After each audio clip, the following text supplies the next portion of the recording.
करते हैं। आप सबका यह सिद्ध तरु आज इस पर्वत को एक हरी चुनर उड़ाने जा रहा है। इस भाव को पुष्ट करने के लिए मेरे बात एक साथ एक स्वर में सब लोग बोलेंगे। हे प्रकृति माता, आप हमें जीव मात्र को जीव जगत में प्राण अग्नि का, चेतना शक्ति का, धारण शक्ति का, ऊर्जा शक्ति का, आहार शक्ति का आपके द्वारा हम जीवों ने अनंत युगों से अनंत काल तक आप हमें देती है। हे माता, हम क्या देंगे? आपके दिए में से आज हमें सौभाग्य मिला है आपके इस क्षेत्र को जीव जगत का आश्रयदाता, इस तरु पर्वत पर दिव्य वृक्षारोपण का, मुझे यजमान बनने का परम सौभाग्य मिला। यह प्रेरणा गायत्री मंत्र से आती है, यह प्रेरणा अच्छे लोगों की संगति से आती है, यह प्रेरणा आप सबके दिव्य त्याग और बलिदान से आती है। इस भाव को पुष्ट करने के लिए एक बार गायत्री मंत्र। ओम भूर्भुवः स्वः तत्सवितुर्वरेण्यं भर्गो देवस्य धीमहि धियो यो न प्रचोदयात्।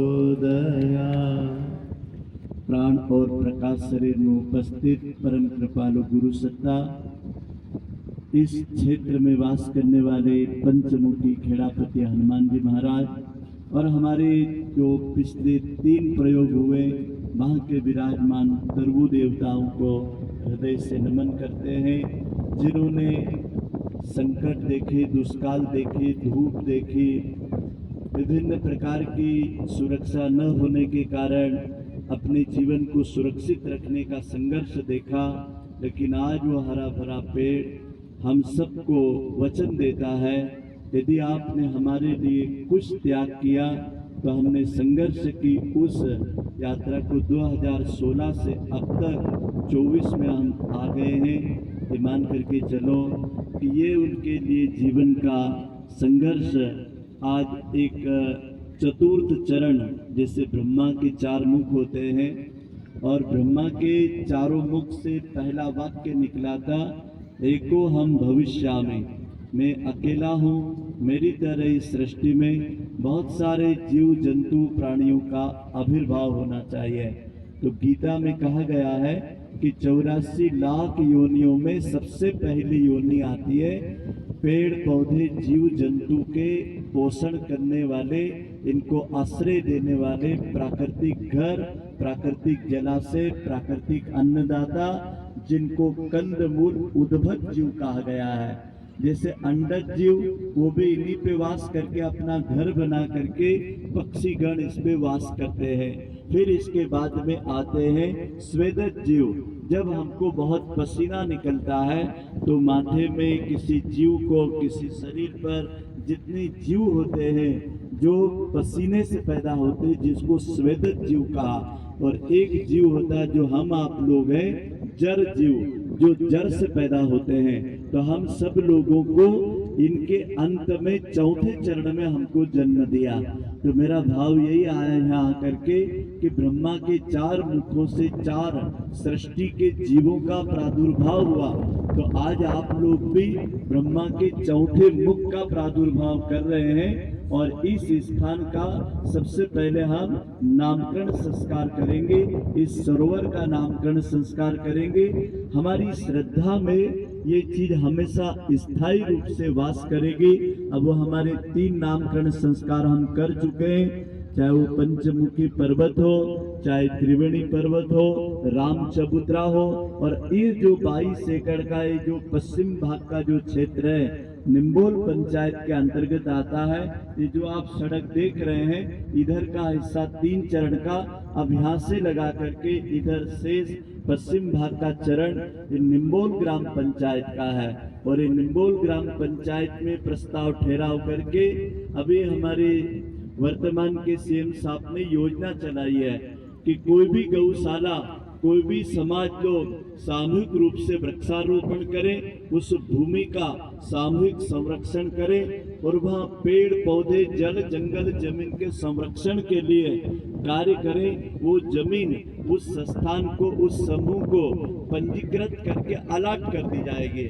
ये जमीन जो है, यहाँ की जो निम्बोल गौशाला है, इस कार्य को देखने वाले हमारे युवा साथी हैं, ये लोग पंजीकृत होकर के इस जमीन की पूरी अधिकृत रूप से इनको, अभी तो कलेक्टर साहब और बड़े बड़े अधिकारी स्वयं हमारे पास आके बोलते हैं कि साहब इतनी इतनी जमीन है, ये आप लोग ले लो, और हम लोग कितना भी प्रयोग करेंगे हमारे से झाड़ नहीं बच सकते, पक्षी नहीं बच सकते, पानी नहीं बच सकता, जितने समाज के लोग कर सकते हैं। अब समाज में भी कुछ संस्थाएं ऐसी है जिनका कार्य ये है, जिसमें आप लोगों ने आदरणीय जो हमारे दवे जी का अभियान सुना, अपने भैया सुना रहे थे, वो मेरे परम मित्र थे।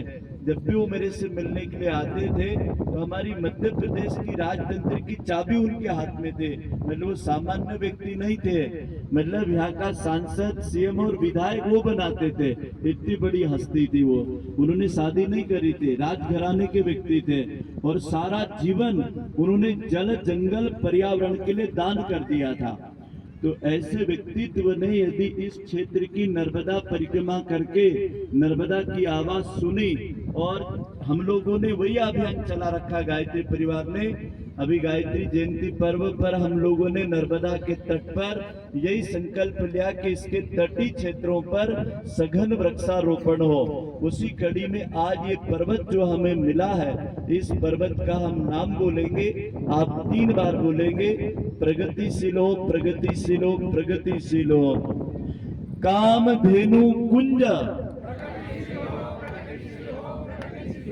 अब ये कामधेनु कुंज यहाँ बन रहा है, कोई छोटी मोटी चीज नहीं है। मैंने जैसे ही बोला गुप्ता जी को, मैं कहा 25 ना हो, एक एसी यदि धरती को किसी को देना हो, 12 पंखे कहीं दान करना हो, तो मेरा आत्म भाव से निवेदन है, एक पेड़ लगा देना, 12 पंखों की हवा पेड़ दे देगा, एक एसी की गर्मी के खत्म कर देगा, और एक गांव के लिए जितनी छाया आप 10 गरीबों को देना चाहते हैं, ये सैकड़ों वन्य प्राणी और पक्षियों को छाया दे देगा।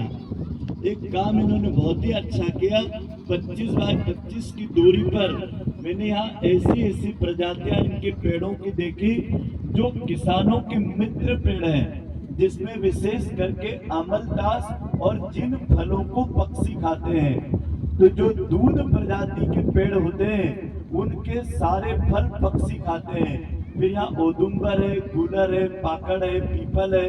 इसके बारे में वैज्ञानिक कहते हैं ये 24 घंटा ऑक्सीजन छोड़ते हैं, और ओजोन की परत में जो गर्मी बढ़ने के कारण जो छिद्र बढ़ता है, जिसके कारण भीषण गर्मी बढ़ती है, उसको ठंडा करने का दूध देने वाले पेड़ों में ही वो तत्व पाया जाता है, जिसकी ठंडक से ओजोन की परत को घटाया जा सकता है। तो आप लोगों को ये जानकर आश्चर्य होगा कि आप धरती का नहीं, अंबर की भी सुरक्षा का काम इस कामधेनु पर्वत से करने जा रहे हैं। यहाँ एक दूसरी अद्भुत चीज है, सुंदर 5 एकड़ का जलाशय है, और 5 एकड़ के इस जलाशय का अब नामकरण संस्कार होगा। मेरे बाद में आप 3 बार बोलना, और क्या बोलोगे? मंगल हो, मंगल हो, मंगल हो। भगवती सरोवर का जल, मंगल हो, मंगल हो, मंगल हो।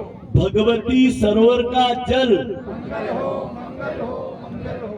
भाइयों बहनों, मैंने भी नर्मदा की परिक्रमा करी, और जब मैं रत्न सागर में उतरा और वहां पर मैंने देखा कि एकदम खारा पानी, और जैसे हमने नाव से पार करी नर्मदा, और जैसे मीठी दलय आई और वहां पर मीठा पानी मिट्टी तले में मिल गया। तो क्या आप इसको भगवान का या प्रकृति का वरदान